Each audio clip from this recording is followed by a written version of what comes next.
Class 7 chapter 10 respiration and organism continue कर रहे हैं उसको.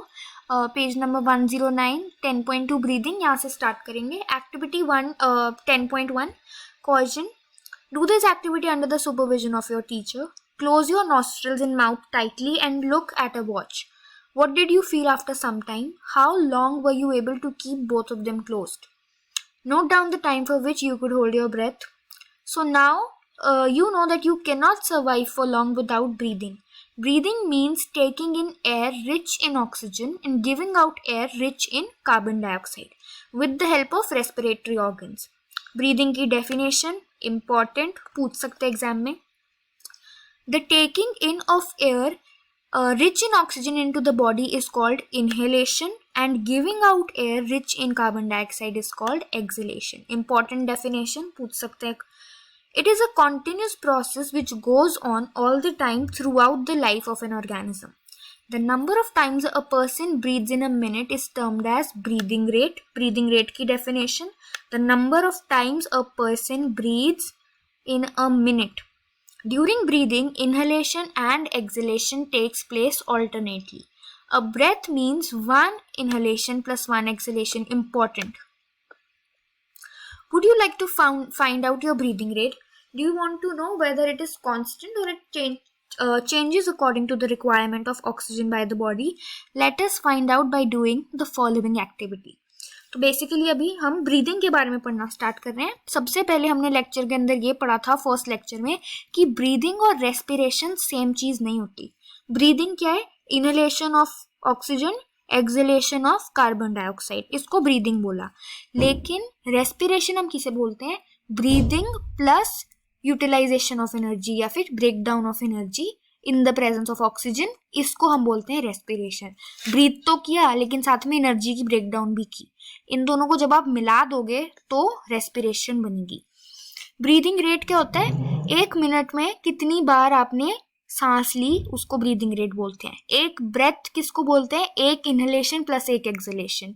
इनहेलेशन यानी taking of oxygen, exhalation giving out of carbon dioxide, इसको हम 1 ब्रेथ बोलते हैं. तो कितनी ब्रेथ एक मिनट के अंदर एक पर्सन लेता है उसको ब्रीदिंग रेट बोलते हैं. अब breathing rate is not constant. Why is it not constant? क्योंकि आप बोलोगे बॉडी की जब डिमांड जैसी होगी उस हिसाब से ब्रीदिंग रेट होगा.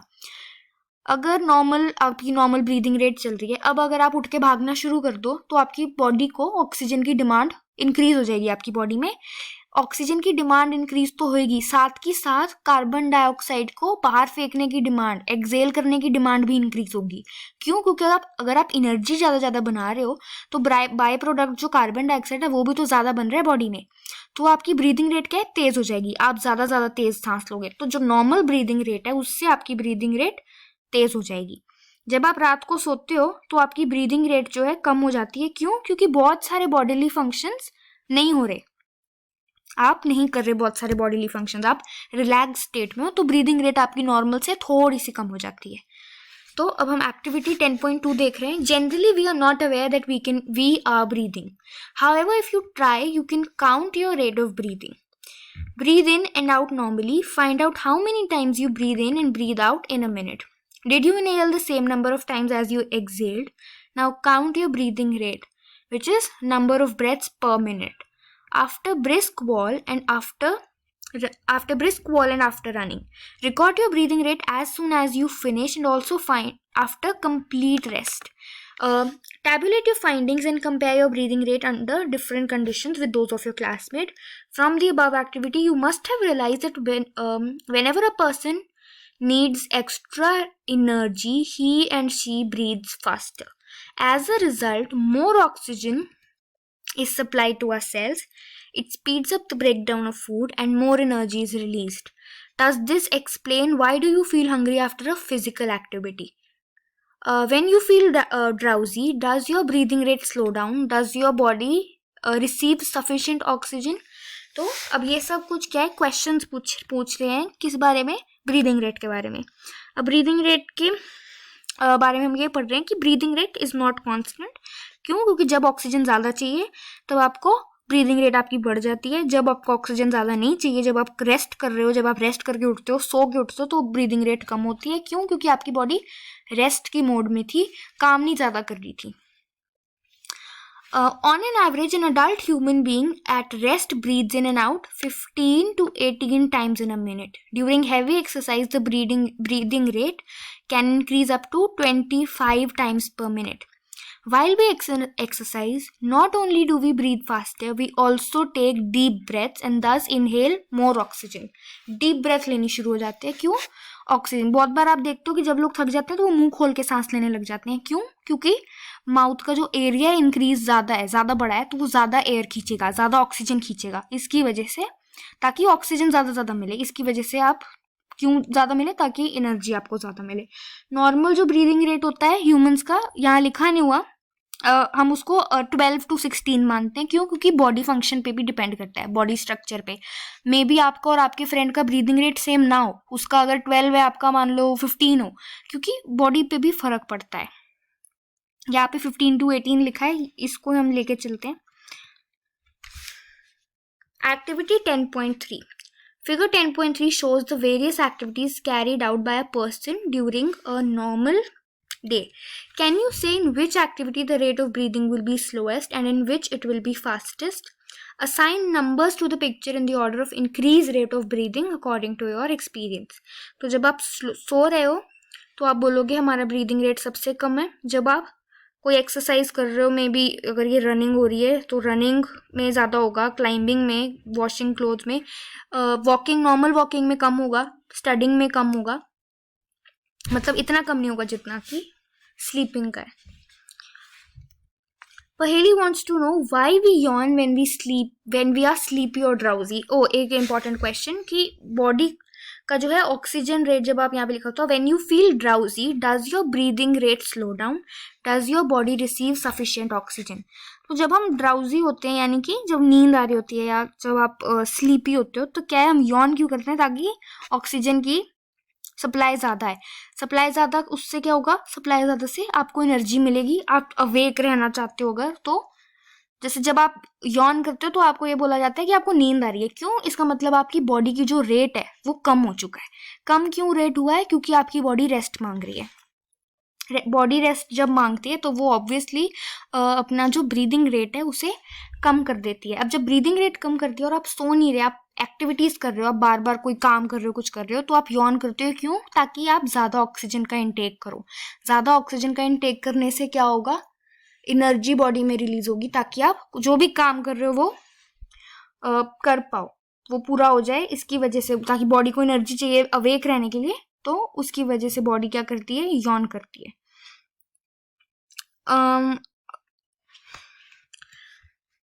10.3 How do we breathe? Now let us learn about the mechanism of breathing. Normally we take in air through our nostrils. When we inhale air, it passes through our nostril into the nasal cavity. From the nasal cavity, it reaches our lungs through the windpipe. The lungs are present in the chest cavity. This cavity is surrounded by ribs on the sides. A large muscular sheath called diaphragm forms the floor of the chest cavity. Breathing involves the movement of diaphragm and the rib cage. बहुत ही important paragraph है ये, यहाँ तक rib cage तक बहुत ही important paragraph. Basically हमें क्या बता रहा है? पूरा पैसेज बता रहा है। How do we breathe? हम ब्रीथ कैसे करते हैं? ब्रीदिंग का पैसेज क्या है? एयर हमारी बॉडी में कहाँ से कहाँ जाती है, कैसे जो है पैसेज जो होता है कैसे जाती है।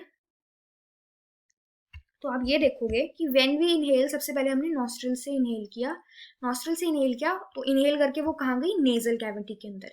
नेजल कैविटी के अंदर से जो एयर है वो हमारी विंड पाइप के थ्रू लंग्स पहुंची, लंग्स में पहुंची। अब लंग्स कहाँ सिचुएटेड है? आप बोलोगे लंग्स एक चेस्ट कैविटी के अंदर सिचुएटेड है। और ये कैविटी के अंदर और क्या है? रिब केज है और एक डायफ्राम है। रिब केज और डायफ्राम क्या होता है? रिब्स क्या होते हैं? लंग्स जो है उसे प्रोटेक्ट करने के लिए एक केज बना हुआ है बोन्स का, जिसको आप बोलोगे रिब केज है। और इन बोन्स के नीचे, यानी कि फ्लोर, जैसे यहाँ पे लिखा हुआ है कि floor of the chest cavity, यानी कि चेस्ट कैविटी के सबसे नीचे, रिब केज के नीचे, हमारी लंग्स के नीचे एक मस्कुलर शीट है।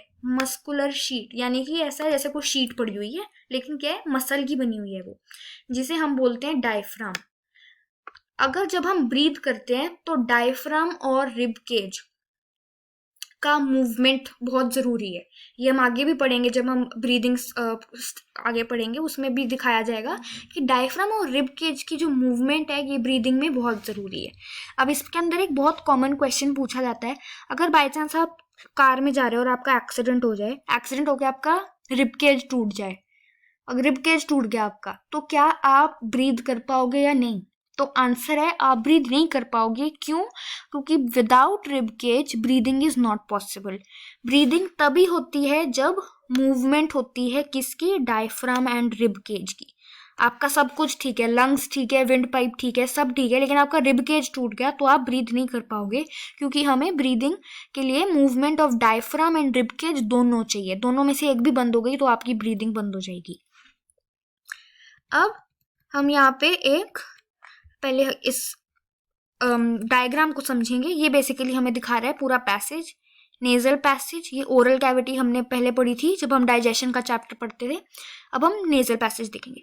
नॉस्ट्रिल से एयर गई, यहाँ पे फेरिंग्स है, यहाँ पे आपका ट्रेकिया है। यहाँ से क्या है? एयर पास होती है विंड पाइप के थ्रू। यहाँ पे आपका ट्रेकिया है। ट्रेकिया दो ब्रांचेस आप देखोगे ऐसे डिवाइड हो रहा है। कहाँ पे? दो लंग्स के अंदर जा रहा है। ये लंग्स के अंदर छोटे छोटे ब्रोंकाई ब्रोंक्यूल्स होते हैं। ये आपको शायद नहीं है 7th क्लास के अंदर, आगे क्लासेस में आएंगे। और नीचे यहाँ पे ये जो मस्कुलर शीट बनी हुई है ये आप देखोगे डायफ्राम है।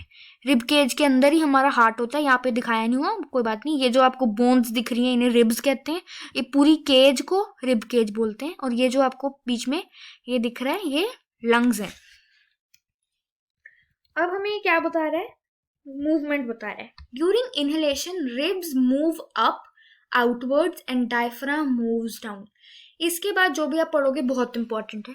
जब आप इनहेल कर रहे हो यानी कि सांस अंदर ले रहे हो, ऑक्सीजन का इनटेक कर रहे हो, तो रिब्स क्या करेंगे? मूव अप आउटवर्ड, और डायफ्राम क्या करेगा? Move downwards. अब इससे आप पूछोगे कि हमें इस क्या मतलब हुआ इसका। अब ये हम कैसे समझेंगे? अगर आप देखो ये आपकी लंग्स हैं और इसको रिब केज से आपने सराउंड किया हुआ है, और हमने बोला रिब केज की मूवमेंट, और यहाँ पे नीचे आपका डायफ्राम आया हुआ है। अब आपने बोला, हमने ये पढ़ा कि ब्रीदिंग के लिए रिब केज एंड डायफ्राम दोनों की मूवमेंट बहुत इंपॉर्टेंट है। इसकी मूवमेंट की वजह से ही ब्रीदिंग होती है।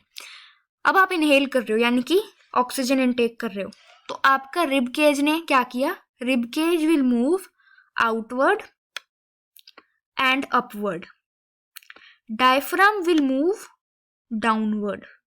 तो इससे आपको क्या समझ में आया कि ये क्या हो रहा है हमारे लंग्स के साथ? तो आप ये बोलोगे, इससे हमें ये समझ में आया कि हमारे जो लंग्स का एरिया है अंदर वो इंक्रीज हो रहा है। ये क्या कर रहे हैं? खींच रहे हैं डायफ्राम को बाहर। ये देखो, ये भी बाहर खींच रहा है, ये भी बाहर खींच रहा है। ये जो हमारा लंग्स का एरिया क्या हो रहा है? डायफ्राम इसको नीचे खींच रहा है, रिब्स इनको ऊपर खींच रहे हैं, ऊपर को बाहर को खींच रहे हैं। तो आप बोलोगे लंग्स के अंदर का जो एरिया है, लंग्स के अंदर का जो वॉल्यूम है, एरिया नहीं वॉल्यूम, लंग्स के अंदर का जो वॉल्यूम है वो इंक्रीज हो रहा है। ठीक है। अब वॉल्यूम इंक्रीज होने से क्या मतलब? वॉल्यूम इंक्रीज इसलिए हो रहा है क्योंकि हमने एक चीज पढ़ी थी कि air moves from the area of high pressure to area of low pressure. High pressure से लो प्रेशर एयर जाती है। जब आपने यहाँ पे एरिया वॉल्यूम लंग्स का इंक्रीज किया तो लो प्रेशर क्रिएट कर दिया, और हमारी जो बाहर है यानी कि जो हमारे सराउंडिंग में एयर है उसमें क्या है? High pressure. तो एयर जो है आपकी लंग्स के सक करती है, यानी कि नॉस्ट्रल से एयर जाती है सीधा लंग्स में। क्यों? प्रेशर डिफरेंस को इक्वल करने के लिए। ठीक है। तो ये क्या प्रोसेस हुआ? इनहेलेशन का। एक्सहेलेशन के प्रोसेस में बिल्कुल उल्टा होता है। एक्सहेलेशन के प्रोसेस में क्या हुआ? अगर यही आपकी लंग्स है और रिब केज है, तो आपका रिब केज क्या करेगा? इसको डाउनवर्ड पुश करेगा, इनवर्ड पुश करेगा, और आपका डायफ्राम जो है अपवर्ड पुश करेगा। जब ये सब कुछ होएगा तो आप बोलोगे इसका क्या मतलब है? इसका मतलब ये है कि हमारी जो लंग्स है उसका साइज क्या हो रहा है? हमारी लंग्स का साइज जो है छोटा हो रहा है, यानी कि लंग्स का वॉल्यूम कम हो रहा है। अब लंग्स का वॉल्यूम जब कम हो गया तो उसके अंदर एयर तो उतनी है, तो प्रेशर बढ़ जाता है। क्यों बढ़ जाता है? वॉल्यूम से प्रेशर का आपको पता होना चाहिए। ये उस रिलेशन में क्योंकि एयर तो उतनी होगी, लेकिन जब एरिया आपने कम कर दिया तो अंदर का प्रेशर बढ़ गया। प्रेशर बढ़ गया तो आप बोलोगे लंग्स के अंदर एयर का प्रेशर ज़्यादा है लेकिन सराउंडिंग में एयर का प्रेशर कम है। तो आपकी एयर जो है, कार्बन डाइऑक्साइड जो फिल है, सब कुछ है, वो एक्सेल आउट होती है, यानी कि वो बाहर की तरफ जाती है। क्यों? प्रेशर डिफरेंस को इक्वल करने के लिए। अब हम इसको यहाँ पे समझेंगे। During inhalation ribs move up outward and diaphragm moves downward. This movement increases space in our chest cavity and air rushes into the lungs. The lungs get filled with air. During exhalation, ribs move downward, inward and diaphragm moves in the former position. यानी जो भी position में diaphragm पहले था, जहाँ से वो नीचे है, वापस वहीं आ जाता है। This reduces the size of the chest cavity and the air is pushed out of the lungs. These movements in our body can be felt easily. Take a deep breath, keep your palm on the abdomen, feel the movement of the abdomen. What do you find? After having learned that during breathing there are changes in the size of chest cavity, children got involved in the chest expansion competition. Everyone was boosting that he or she could expand it to the maximum. How about doing this activity in your classroom? Smoking damages lungs. Smoking is also link to cancer. It must be avoided. Smoking की बात हो रही है. Smoking से क्यों भाई lungs को क्या प्रॉब्लम है? स्मोकिंग से लंग्स को ये प्रॉब्लम है, जब आप ऐश, स्मोकिंग क्या होती है, आपने उसको जलाया, आग लगाई और फिर आप उसको इनहेल करते हो. जब आप इनहेल करते हो, ऐश पार्टिकल्स, थोड़े कार्बन डाइऑक्साइड पार्टिकल्स अंदर चले जाते हैं. अंदर जाके वो यहाँ आपकी लंग्स में एक्यूमुलेट होना शुरू हो जाते हैं. जो लंग्स आपकी पिंक दिख रही हैं, ब्लैक कलर की होनी शुरू हो जाती हैं. क्यों? क्योंकि ये ऐश जो रिलीज हो रही है सिगरेट के अंदर से, वो अक्यूमुलेट हो रही है लंग्स के अंदर. अब इसको आप पूछोगे से हमें क्या नुकसान है? नुकसान ये है कि ये जो आप यहाँ पे ये वेन्स देख रहे हो, छोटी छोटी वेन्स नहीं है ये एक्चुअली, ये जो आप पूरा डिवीजन आप ये देख रहे हो ट्री ब्रांचिंग जैसा, ये क्या है? ये फिलअप होने लग जाता है, भरने लग जाता है. जब ये फिलअप हो जाएगा तो आपकी ब्रीदिंग कहाँ से होगी? यहाँ से आप समझो, यहाँ से चेंज ऑफ ऑक्सीजन या चेंज ऑफ गैसेज होता है ये टिप्स से. अगर ये भरना शुरू हो जाएगा तो आप कैसे चेंज ऑफ ऑक्सीजन करोगे या चेंज ऑफ गैसेस करोगे? इसकी वजह से स्मोकिंग जो है इंजूरियस बोला जाता है, इसलिए हमारी हेल्थ के लिए सही स्मोकिंग नहीं मानते. The air around us has various types of unwanted particles such as smoke, dust, pollen, etc. When we inhale, the particle gets trapped in the hair present in our nasal cavity. बहुत important question है, why does the nasal cavity have hair? इसका reason इस box के अंदर दिया हुआ है. Important है क्यों? क्योंकि जब आप एयर इनटेक कर रहे हो तो वो एयर प्योर नहीं है, उसके अंदर डस्ट है, स्मोक पार्टिकल्स हैं, डस्ट पार्टिकल्स हैं, पोलन पार्टिकल्स हैं, पता नहीं कितने तरह के पार्टिकल्स हैं, माइक्रो ऑर्गेनिजम्स भी हैं. ये सब कहाँ ट्रैप होते हैं? आपकी नेजल हेयर के अंदर. However, sometimes these particles may get past the hair in the nasal cavity. Then they irritate the lining of the cavity, as a result of which we sneeze. Sneezing का क्या cause है? जब micro organisms या जो भी ये dust particles हैं आपकी हेयर में ट्रैप नहीं हुए और कैविटी के अंदर चले गए, तो वहाँ पे इरिटेशन कॉज करेंगे. इरिटेशन कॉज करेंगे तो आप स्नीज करोगे. स्नीज एक तरह से क्या है? एयर प्रेशर बहुत तेजी से बाहर आता है. इसका मतलब कि क्यों है? जो भी आपका डस्ट पार्टिकल्स जो भी आपकी कैविटी में चले गए वो बाहर आ जाएं, इसकी वजह से हम स्नीज करते हैं. Sneezing expels these foreign particles from the inhaled air and a dust free clean air enters our body. Take care when you sneeze, you should cover your nose so that the foreign particles you expelled are not inhaled by another person.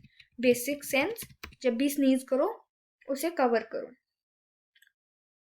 Activity 10.4, यहाँ पे basic diagram दिखाया गया है inhalation and exhalation का. एक बार इसको समझ लेते हैं. 10.4 से हम नेक्स्ट लेक्चर में करेंगे. यही दिखाया गया है, जब रिब्स की मूवमेंट आउटवर्ड होगी, अपवर्ड भी होगी, और डायफ्राम की मूवमेंट होगी डाउनवर्ड, एयर तो क्या होगा? आप बोलोगे चेस्ट कैविटी बड़ी हो गई, यानी कि एयर जो वॉल्यूम था चेस्ट का या लंग्स का इंक्रीज हो गया. वॉल्यूम इंक्रीज हुआ तो अंदर का प्रेशर गिर गया, लो प्रेशर हो गया. सराउंडिंग में हाई प्रेशर है, यहाँ हाई प्रेशर है जो भी बाहर है, यहाँ पे लो प्रेशर हो गया, एयर अंदर आई, एयर इज ड्रॉन इन. जब हमने एयर को एक्सेल करना है, ribs inward and downward move किए, रिब्स इनवर्ड आए, डाउनवर्ड मूव किए, डायफ्राम वापस अपनी जगह पे आ गया जहाँ पे था, यानी अपवर्ड मूवमेंट हुई डायफ्राम की. अंदर जो है वॉल्यूम लंग्स का या चेस्ट कैविटी का कम हो गया. वॉल्यूम कम हुआ प्रेशर इंक्रीज हो गया, यहाँ का प्रेशर ज़्यादा है, यहाँ का प्रेशर कम है, air moves from an area of high pressure to low pressure, high pressure ये रहा, लो प्रेशर ये रहा, air is moved out, air is forced out. Inhalation exhalation diagrams important. Activity 10.4 इसको हम नेक्स्ट लेक्चर से करेंगे।